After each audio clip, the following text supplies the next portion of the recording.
Ini tiga hal yang akan terjadi sama perekonomian dunia setelah Donald Trump berkuasa lagi. FYI, ini penting banget buat kalian tahu supaya nggak kegocek di market. Donald Trump resmi dilantik lagi menjadi Presiden Amerika Serikat di tanggal 20 Januari 2025 kemarin. Dan langsung ya, nggak lama setelah itu muncul nama-nama menteri yang akan mensupport Donald Trump di kabinet pemerintahannya.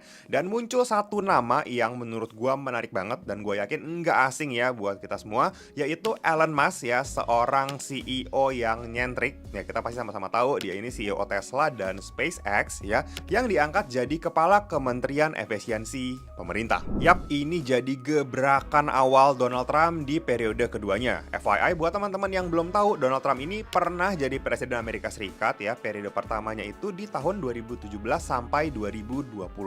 Teman-teman yang mungkin trading atau invest ya di zaman kepemimpinan Donald Trump, ini pasti inget banget ya gimana tweet-tweetnya dia yang nyeleneh waktu itu bikin market gonjang-ganjing ya, sampai salah satu slogannya yaitu Make America Great Again. Ini bikin ketar-ketir seluruh pelaku pasar. Nah, di video ini gue mau spill beberapa kebijakan yang kemungkinan besar akan diambil oleh Donald Trump supaya kita bisa lebih aware, supaya kita bisa lebih baca arah pergerakan market dan nggak salah ambil posisi pas trading atau investasi. Sebelum kita lanjut ke topiknya, buat teman-teman yang mungkin baru mulai belajar trading dan mau cari aplikasi trading yang cocok untuk pemula, gue mau kenalin Finex. Finex adalah broker yang berlisensi Bapepti, JFX, dan clearing berjangka Indonesia. Ini berarti kalau teman-teman top up atau deposit atau withdraw itu bakalan aman banget. Bahkan pada tahun 2023, Finex ini dapat penghargaan broker paling andal dari CNBC Indonesia. Mantap banget kan? Nah, dengan tampilan user friendly kayak gini, gue yakin kalian nggak bakalan pusing, nggak bakalan keribetan duluan sama aplikasinya, so kalian bisa lebih fokus untuk analisa trading plan kalian. Udah gitu kalian juga bisa mulai trading dengan modal hanya $10 aja atau sekitar 160 ribuan. Bayangin nih, kalau 160 ribu itu ada di dompet, kalian mau ngapain? Mau bisnis? Kayaknya nggak cukup ya. Nah, mendingan cobain aja trading di Finex, siapa tahu ya, melalui trading Finex ini bisa jadi tambahan income kita ya buat jajan-jajan, buat kebutuhan sehari-hari. Nah, buat teman-teman yang mungkin baru mau nyoba, baru mau belajar, nggak apa-apa ya, nggak usah top up dulu karena kalian bisa cobain belajar trading pakai demo account. Sekarang gue bisa ngomong gini karena waktu itu gue pernah juga ya ada di posisi baru banget mau belajar trading dan susah ya nyari aplikasi yang tampilannya user friendly, yang gampang dipakai, sampai akhirnya gue nemuin Finex ini. Jadi kalau ditanya apa fitur yang paling ngena dari Finex ini, pastinya adalah tampilan yang user friendly banget ya, bikin para trader pemula nggak terintimidasi untuk belajar trading. Buat analisa, tenang ya, di dalam Finex ini juga lengkap sudah ada chartnya yang real time dan terkoneksi langsung dengan TradingView. Jadi kita cukup satu aplikasi aja di Finex aja, nggak perlu ribet-ribet pindah aplikasi yang lain. Ditambah lagi baru-baru ini Finex juga menambahkan fitur AI yang gue yakin banget ini bisa ngebantu kita. Ya kayak contohnya kita bisa pakai AI ini untuk analisa technical chartnya, terus juga untuk pembuatan strategi trading, untuk share analisa kita, kasih feedback, dan masih banyak lagi. Makanya langsung cobain aja. Nah, untuk link download dan daftarnya gue udah drop ya di kolom deskripsi dan gue udah pin juga di komen supaya kalian gampang nyarinya. Kalau mau belajar trading, menurut gue Finex jadi pilihan yang tepat banget. Oke, kita lanjut ya ke topiknya. Oke, kebijakan pertama yang kemungkinan besar akan dilakukan lagi oleh Donald Trump adalah perang dagang. Yes, tahun 2018 di periode pertamanya ini jadi kick off perang dagang antara Amerika dengan China. Kita semua pasti masih ingat kerasnya waktu itu gimana ya, bikin market kita itu selalu fluktuatif, selalu gonjang-ganjing setiap kali Donald Trump membuat kebijakan atau even cuma ngomong sebuah statement aja. Terus dampaknya apa bro? Nah, perang dagang antara US dan China ini akan meningkatkan inflasi ya, terutama untuk masyarakat US ya yang nggak bisa lagi membeli barang murah dari China. Ya karena perang dagang, China nggak boleh masukin barang ke US, so orang-orang di US pasti belinya barang-barang yang relatively lebih mahal. Karena barang-barang China itu murah banget. Akhirnya terjadi peningkatan angka inflasi di Amerika Serikat. Nah, peningkatan inflasi itu pastinya akan membuat pertumbuhan ekonomi di Amerika jadi sedikit melambat dan berkurangnya dominasi Amerika di pasar Asia. Lalu outputnya yang bisa kita note untuk trading adalah pelemahan US dollar. Jadi untuk teman-teman yang mau trading yang pair belakang nge-US dollar kayak misalkan EU ya, Euro USD atau GU, GBP USD. Nah, ini bisa teman-teman ambil untuk posisi long karena US dollarnya melemah. Sebaliknya, kalau misalkan teman-teman mau trading USD pair-nya di depan, misalkan kayak USD JPY, nah ini boleh teman-teman short karena USD-nya melemah. Tapi ada kemungkinan juga perang dagang di periode kedua ini akan sedikit melunak ya, setelah kemarin itu kita lihat Donald Trump kelihatannya mau menegosiasi ulang perjanjian dagang dengan China. Selain itu, kayak kemarin juga ya, dia baru keluarin statement kalau akan merenegosiasi soal penggunaan TikTok di Amerika yang sempat di-ban. Ini kelihatan Donald Trump di periode kedua agak lebih bijak ya sama China. Atau kayaknya Donald Trump mulai takut ya sama China, mengingat ya kondisi China 2018 dan 2025 ini udah beda banget ya, udah berkembang pesat banget. Ya mungkin dia mau cari win-win solution di mana China tetap bisa masukin barang ke US dan US ekonominya tetap bisa stabil, tetap bisa bertumbuh dengan baik.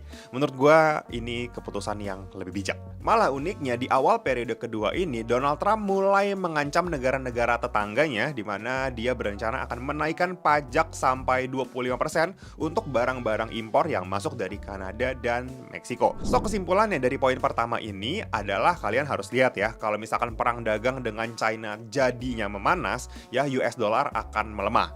Sebaliknya, ketika perang dagang dengan China mulai melembut, ya maka US dollar berpotensi menguat. Jadi kalian harus terus ikutin beritanya ya, karena si Donald Trump ini bener-bener dinamis. Oke, kita masuk ke poin kedua. Menurut analisa para ahli yang gue baca, kenapa Donald Trump ini akhirnya ngevote mobil listrik dan lebih pro sama energi fosil adalah karena Amerika mau ngejual minyak lebih banyak. Dulu Amerika adalah net importir minyak. Ya, Amerika memang ada produksi sendiri, tapi produksinya kurang. So, dia harus beli minyak dari luar untuk mencukupi kebutuhan. Nah, semenjak produksi minyak Amerika itu digenjot, Amerika produksinya berlebih. Akhirnya Amerika jadi net eksportir minyak mentah. Kalau semua orang di dunia ini beralih ke mobil listrik, ya Amerika jualan ke siapa, ya kan? Nah, kalau misalkan Trumpnya mulai ngegembor-gemborin lagi energi fosil, akhirnya penjualan mobil listrik turun. Mungkin yang diharapin turun adalah penjualan mobil listrik BYD kali ya. Dan semua orang di dunia mulai beralih lagi gitu ya ke energi fosil, maka harga minyak akan tinggi. So, pendapatan negara Amerika dari jualan minyak itu bakalan jadi tinggi. Tapi dari kenaikan harga minyak, memang untungnya di Amerika nih. Tapi negatifnya itu bisa berdampak ke seluruh dunia. Ya, ketika harga minyak naik, maka hampir seluruh harga barang baku itu akan naik juga. Karena contohnya nih, misalkan ya kalian nanam sawit gitu ya, mau jualan minyak kelapa sawit. Nah, untuk produksi sawitnya, nanemnya, mobilisasinya itu semuanya butuh minyak. Ya, begitupun sama kayak nganter barang dari gudang ke Indomaret, dari Indomaret kita beli, antar balik lagi sampai ke rumah kita, itu butuh banyak banget minyak di sana.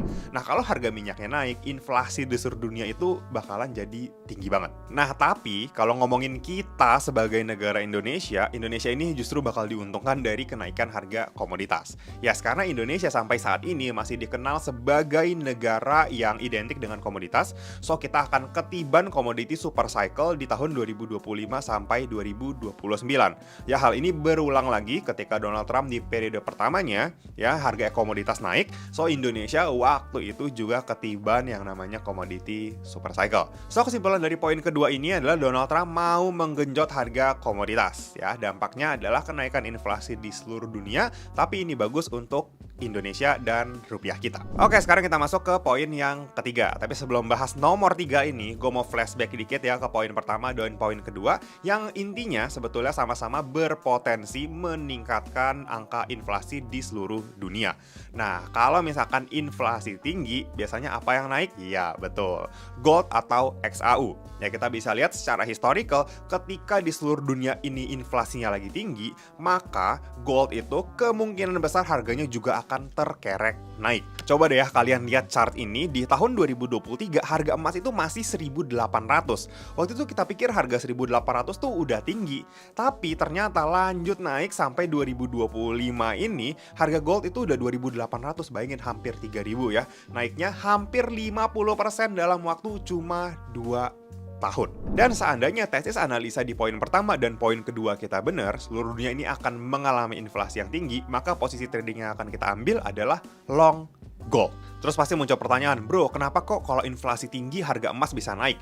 Oke, gue jelasin ya. Inflasi itu kan berarti kenaikan harga barang. Ya, harga barang naik. Dulu 1 juta bisa beli satu keranjang full di supermarket. Sekarang 1 juta cuma beli setengah keranjang aja, itu pun belum tentu cukup. Nah, inflasi itu kenaikan harga barang dan penurunan nilai mata uang. Artinya, 1 juta yang kita pegang itu nanti bakalan semakin tidak berarti. Nah, emas ini jadi store value untuk mata uang. Atau contohnya gini deh, misalkan nih ya, hari ini gue beli 1 kilo emas. Oke, 1 kilo, anggaplah harganya 1,5 miliar. Oke, gue tukar tuh 1,5 miliar gue dan 1 kilo emasnya gue bawa pulang. Terus gue simpan 5 tahun lagi, emasnya tetap 1 kilo. Oke, sedangkan kalau 1,5 miliarnya tadi gue simpen, bisa jadi karena inflasi tinggi, nanti 1,5 miliarnya di 5 tahun lagi itu nggak dapet 1 kilo emas. Nah, mendingan gue beliin emasnya, terus gue simpen. Nah, itulah fungsi dari store value emas. Dan kalau misalkan inflasinya benar-benar tinggi, maka seluruh institusi, seluruh central bank itu akan beramai-ramai ya, gold rush. Dia akan beli emas yang bikin harga emasnya semakin naik tinggi. Well, basically, teman-teman tetap nggak usah takut ya. Bagaimanapun, apapun kebijakan yang nanti Trump ambil, dia ini kan agak nyeleneh ya. Bisa tiba-tiba nge-tweet, bisa tiba-tiba ngeluarin statement yang bikin market tuh jadi volatile banget. Nah, tapi kalau teman-teman nggak skip video ini, gue tuh tadi udah kasih beberapa skenario. Kayak contohnya, ketika inflasi tinggi, maka teman-teman tahu teman-teman harus nge-long gold. Ya, ketika perekonomian US melemah, maka teman-teman harus nge-short USD. Ketika nanti inflasi dunia nggak jadi tinggi, ya udah balik posisi aja dari yang tadi nge-long gold, jadi boleh nge-short gold. Terus juga ketika nanti perekonomian Amerika baik-baik saja, malah semakin bagus, ya mungkin posisi yang tadinya kita nge-short USD, boleh balik badan jadi nge-long USD. Intinya adalah jangan ngelawan tren. Ketika memang trennya lagi bullish, lagi naik, ya maka usahakan kebanyakan trading kita itu ngambil long, ya ngambil buy. Ya, sebaliknya ketika lagi downtrend, ya jangan dilawan. Berarti posisi kita kebanyakan harus lebih ke short atau sell. Ya boleh lah kalau mau ambil tektokan dikit, naiknya dikit, cuma posisinya kalau bisa jangan terlalu gede ya ketika kita berusaha ngelawan tren. Iya, bener banget, kemanapun arah pergerakan market, mau naik, mau turun, kalian bisa tetap cuan karena kalian bisa trading dua arah menggunakan Finex. Nah, untuk link download dan daftarnya gue udah taruh di kolom deskripsi, di pin komen, dan boleh juga mampir ke bio Instagram gue. Oke, mungkin sekian dulu video kali ini, semoga bisa bermanfaat dan jadi tambahan referensi buat teman-teman semua. Sampai ketemu di video selanjutnya. Bye-bye!